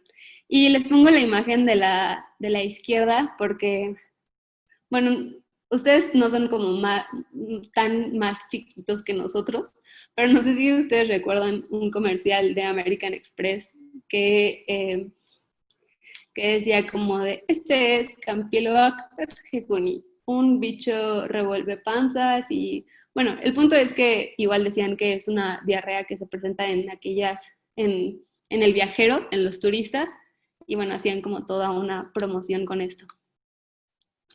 Y bueno, ya les decía que es, digamos, parecido a Helicobacter pylori, porque este también va a ser un bacilo gram negativo. Este es curvo y se describe como en forma de S. Y también tiene flagelos, pero solo tiene un flagelo. Me parece que olvidé comentarles, pero Helicobacter pylori tiene 4 a 6 flagelos en un polo. Y este, a diferencia de Helicobacter, tiene un flagelito en cada polo. O sea, vemos como tiene como una colita en cada polo, lo cual lo va a hacer móvil. Y este también va a ser microaerofílico, es decir, que requiere oxígeno, pero no tanto como en el que encontramos normalmente en la atmósfera. La verdad es que no van a ver como tanto en cuanto a sus características microbiológicas, sino que más bien es como toda la clínica relacionada con él. Y bueno, su antígeno principal va a ser como buen gram negativo, el lipopolisacárido. Va a presentar algunas adhesinas que no vale como la pena mencionarlas porque no son como muy características, que se las vayan a preguntar.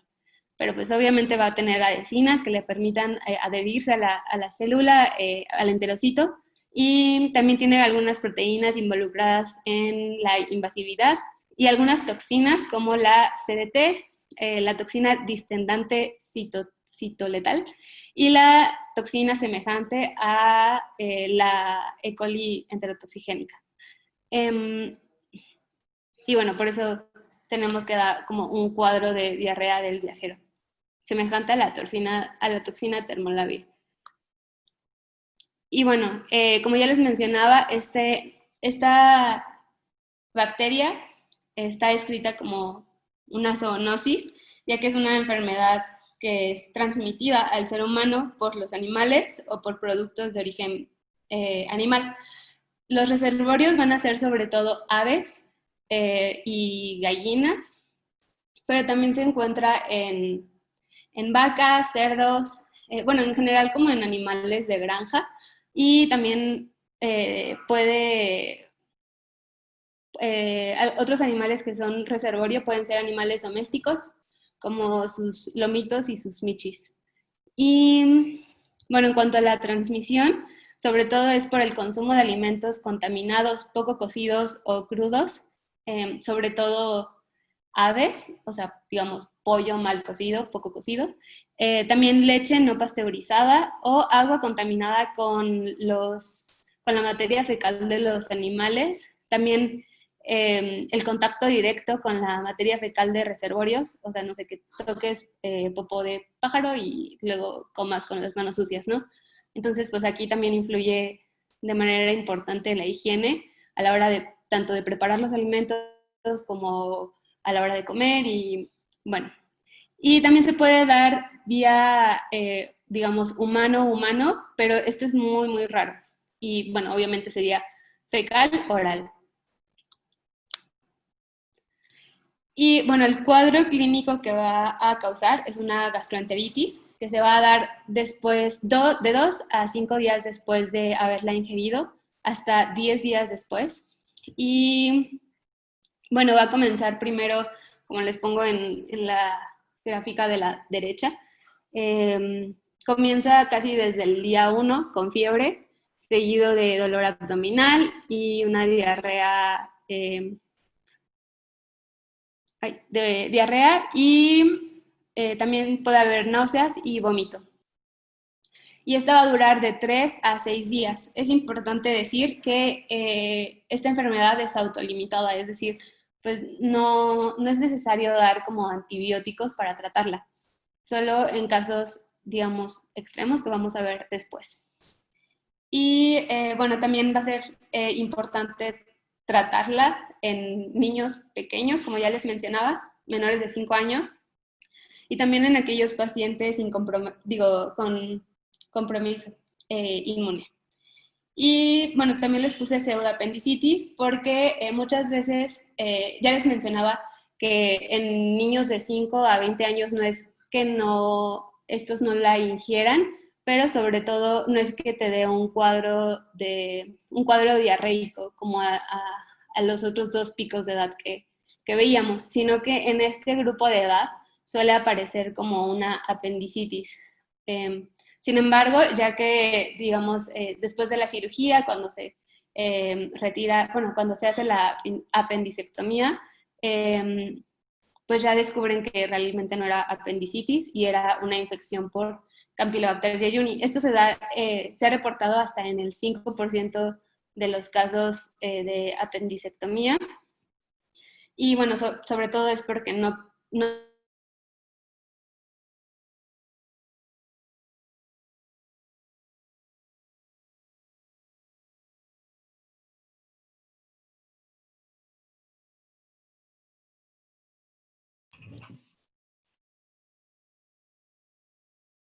Vania, te dejaste de escuchar.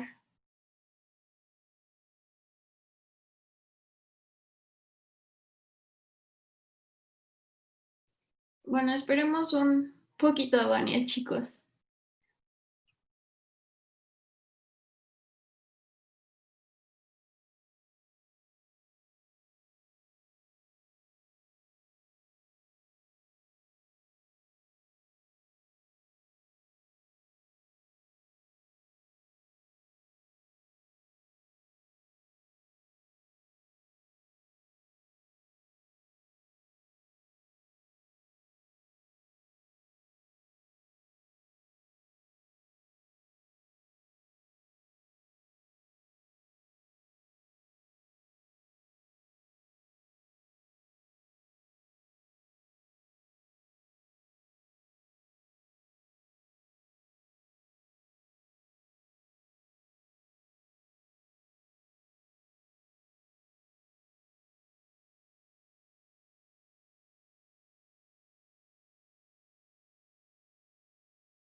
Chicos, mientras esperamos a Vania, ¿alguien tiene alguna duda o quiere decir algo o mencionar algo o yo les empiezo a preguntar?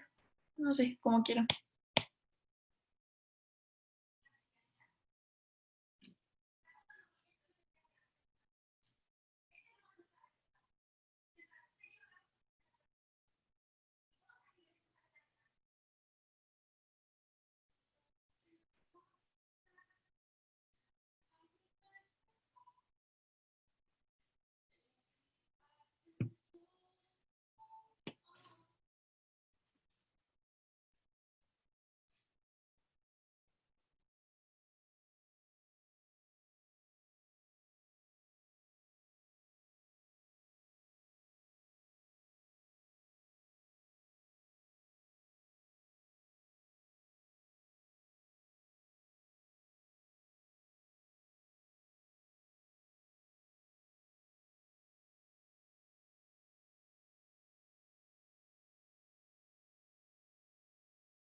Bueno, mientras tanto, chicos, les voy a poner un caso clínico que se me acaba de ocurrir ahorita. Entonces, a ver, necesito a un valiente que prenda su micrófono y que funja como doctor. Alguien o yo lo elijo aleatoriamente, como ustedes quieran.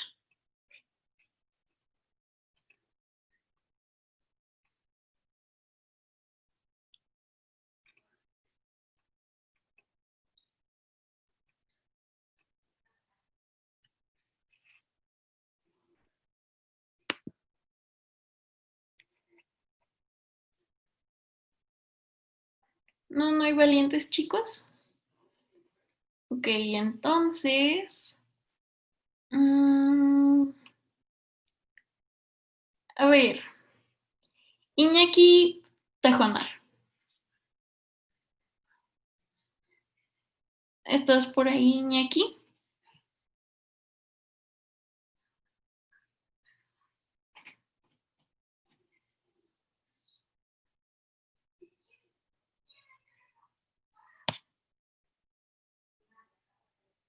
Chicos, ¿alguien sigue por ahí? Sí, se escucha todavía. Ah, bueno. Ok, bueno. Iñaki, escucha este caso clínico y tú lo tienes que resolver, ¿ok? A ver, llega a su consultorio una mamá y un hijo de 5 años. Les dice la mamá que su hijo le ha estado doliendo mucho su estómago, que ha presentado, que se siente caliente por las mañanas, pero que al usar baños fríos o al usar, digamos que Tylenol le baja la fiebre. Entonces no es una fiebre severa. Les dice que últimamente ha tenido diarrea, la cual va a ser acuosa, que ha tenido sensaciones de náuseas, pero que no ha llegado a vomitar, y que su diarrea en algunos casos llega a tener como cierto contenido de alimentos.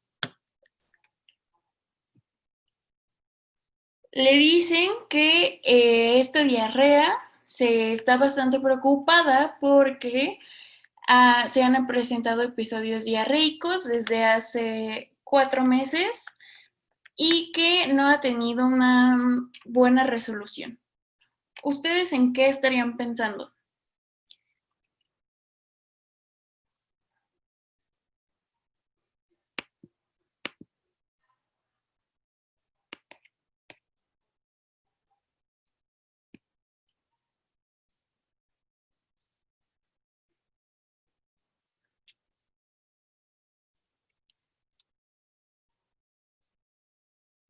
Más info.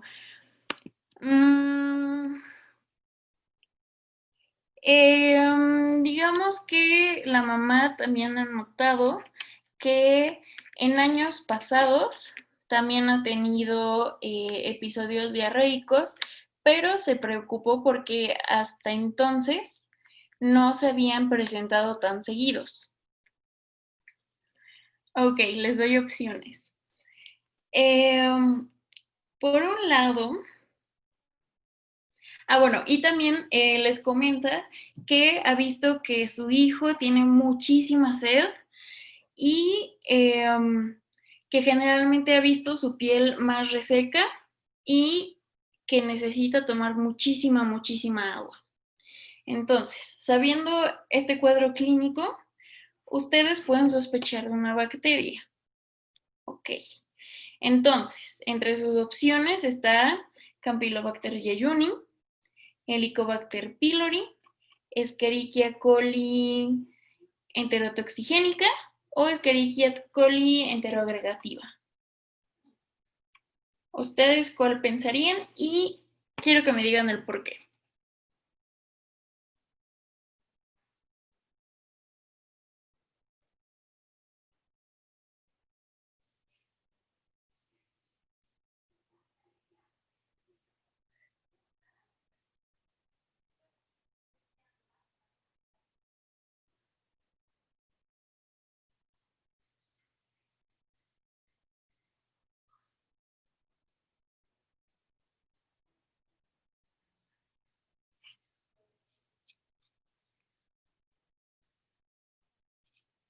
Ok, muy bien, Elisha.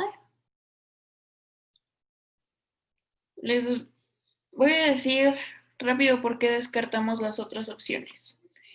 Helicobacter pylori, pues como ya vieron, generalmente es a nivel de estómago. Entonces, ahí descartada. Campylobacter jejuni, podemos decir, generalmente cuando vean así un cuadro específico de Campylobacter, les van a hacer literal mucha énfasis sobre la zoonosis.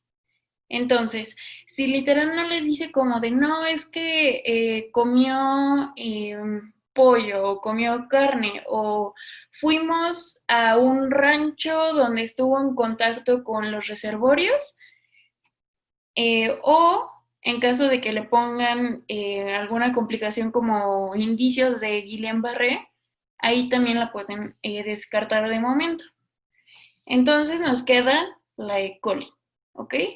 Entonces, si les estoy diciendo, y muy bien lo dijo Elisha, que es una diarrea crónica, porque les digo que se presenta de hace más de 4 semanas y que por X o Y razón se atenúa y que su fiebre no es como tan importante, podríamos destacar las otras, digamos, cepas de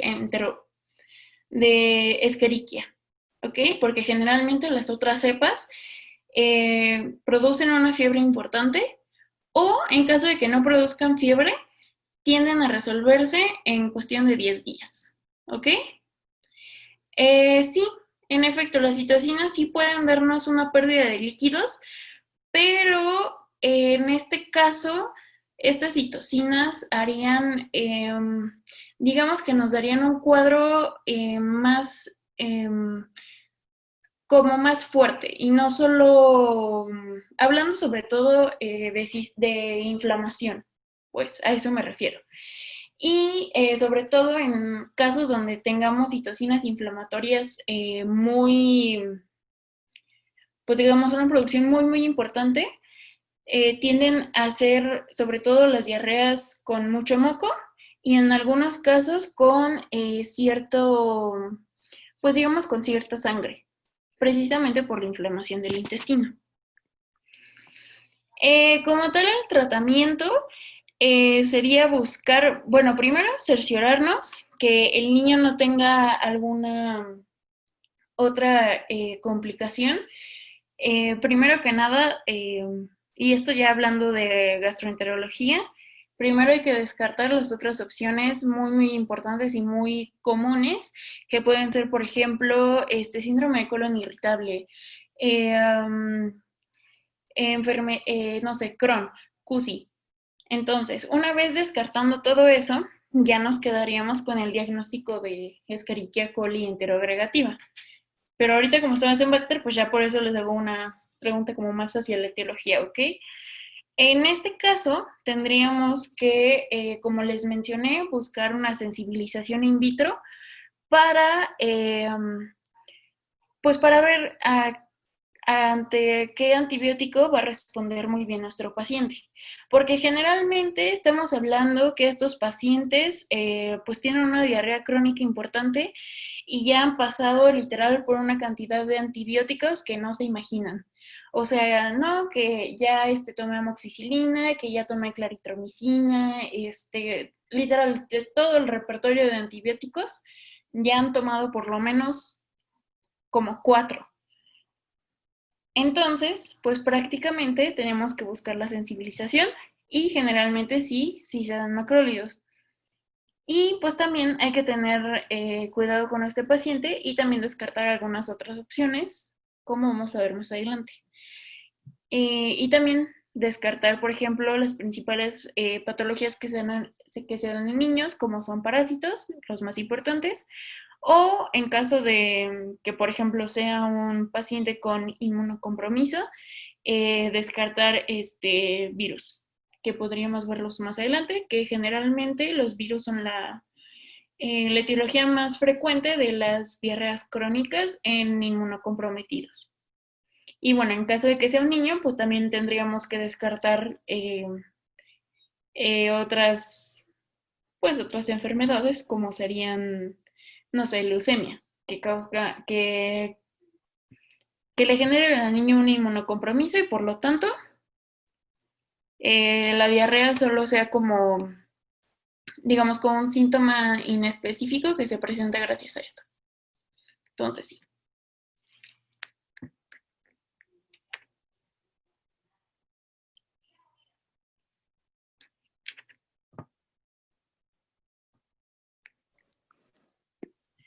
Oye, Pero, Dani, ande, ¿ya llegaste?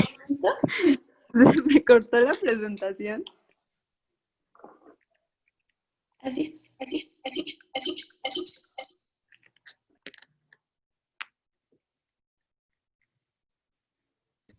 Es que terminé de dar la clase y vi que estaban como respondiendo preguntas, pero no sé en dónde me quedé. Antes de Guillain-Barré. Neta, Eh, antes. sí, Qué triste. En complicaciones. terminando la diapositiva de zoonosis. Qué triste. ¿Puedes tú compartir la presentación y ya lo digo como súper rápido todo para ya irnos? Sí. A ver, chicos, de verdad una disculpa. Van a admirar a Harry Styles, claro que sí. Drake. Ay, aquí la tenía abierta. Bueno, ya ni modo. Zoonosis. Aquí está. Bueno, esa ya la habías acabado, entonces siguiente. Bueno, entonces la gastroenteritis se va a dar de 2 a 5 días después de, digamos, haber ingerido como el alimento sospechoso. Y el cuadro va a comenzar con fiebre y seguido de dolor abdominal, diarrea, náuseas y vómito. Y es importante mencionar que va a ser autolimitado y va a durar aproximadamente de 3 a 6 días, aunque hay cuadros que llegan a alargarse muchísimo más. Y bueno, en la parte del cuadrito gris les pongo pseudoapendicitis porque les mencionaba que en el grupo como de 5 a 20 años no se registran como tantos contagios, pero sobre todo es porque estos van a cursar con una pseudoapendicitis, es decir, no van a tener como todo este cuadro diarreico y van a tener más como un cuadro que diagnostican como apendicitis y a la hora de hacer la apendicectomía, como tal no hay como este hallazgo de inflamación en el apéndice, sino más bien se encuentra una infección por Campylobacter jejuni. Esto se ha reportado hasta en el 5% de las apendicectomías. Y también puede confundirse como un cuadro de colitis. Y en cuanto a las complicaciones, pueden ser colecistitis, peritonitis, sobre todo en pacientes con diálisis peritoneal, miocarditis y abortos, sobre todo en Campylobacter fetus. Me parece que no lo pide el programa, pero también Campylobacter jejuni está asociado con el aborto, pero sobre todo Campylobacter fetus. Y otra complicación importante va a ser la artritis reactiva, sobre todo se va a dar en articulaciones pequeñas como de la muñeca, pero también se ha reportado en la rodilla y en el codo. Esta va a ser parecida a otras que van a ocasionar Salmonella, Shigella o Yersinia, y no está relacionada con la gravedad de la diarrea, es decir, cuadros diarreicos muy graves pueden tener esa complicación. Y va a comenzar de 1 a 2 semanas después del inicio de la diarrea. Siguiente, por favor. Y la presentan hasta el 2.6% de los pacientes con Campylobacter jejuni. La complicación, digamos, más importante y más característica de esta bacteria va a ser el síndrome de Guillain-Barré. Esta va a cursar, bueno, se ocasiona por una reactividad cruzada antigénica del lipopolisacárido que tiene como gram negativo. Se van a producir anticuerpos contra este, pero se va a producir la reactividad cruzada con un gangliósido que se encuentra pues en el axón. Entonces va a haber una degeneración axonal importante, por lo que se va a presentar una enfermedad autoinmune del sistema nervioso periférico. Esta va a comenzar 2 semanas después del inicio del cuadro de gastrointestinal y se caracteriza por una debilidad muscular simétrica que comienza de forma distal, sobre todo en extremidades inferiores. Y también una pérdida o disminución de los reflejos tendinosos. Esto va a ser muy importante porque hasta el 30% bueno, puede llegar a haber debilidad muscular, bueno, debilidad de los músculos respiratorios, por lo que los pacientes pueden llegar a requerir ventilación mecánica. Siguiente, por favor. En cuanto al diagnóstico, se va a hacer con una muestra de heces fecales y puede ser por examen directo. Es la imagen de arriba que les muestro. Se aplica la tinción de Gram y se ven pequeños, se ven como bacilos, pero pues son curvos, ¿no? Gram negativos, están teñidos como de rojito, aunque pues es muy difícil. Ahí se ve bastante bien en la imagen, sin embargo, no es tan fácil hacer el examen directo de las heces porque normalmente hay muchos artefactos y es complicado, pero bueno, así se puede identificar al microscopio. O también se puede detectar por antígenos. Y también se puede hacer el cultivo.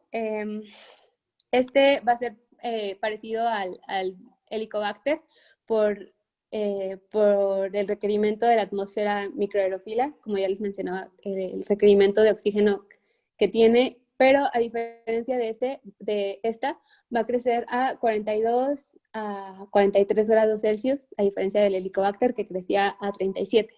Y va a crecer entre 48 a 72 horas. Los medios son CCDA, que es un medio de carbón con desoxicolato, el CSM, que es un medio específico para Campylobacter, el Campi, que es el que les muestro en la imagen de rojo, y el Skirrow, que es el que también les mencioné en Helicobacter.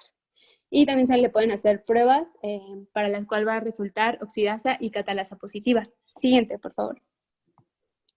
Y en cuanto al tratamiento, va a consistir en la reposición de líquidos y electrolitos.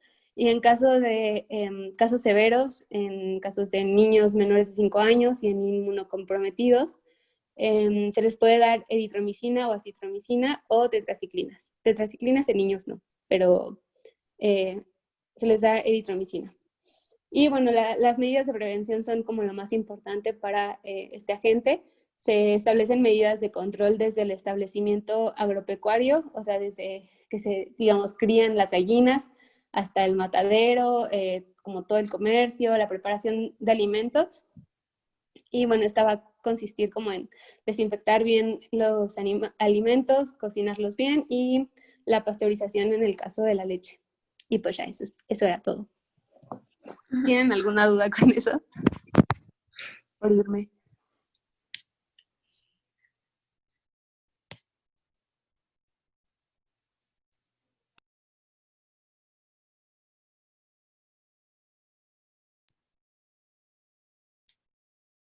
Ok, chicos.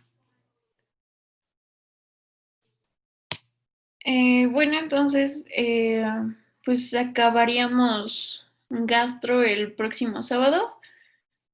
Y pues ya saben, si tienen alguna duda en la semana o así, nos pueden contactar.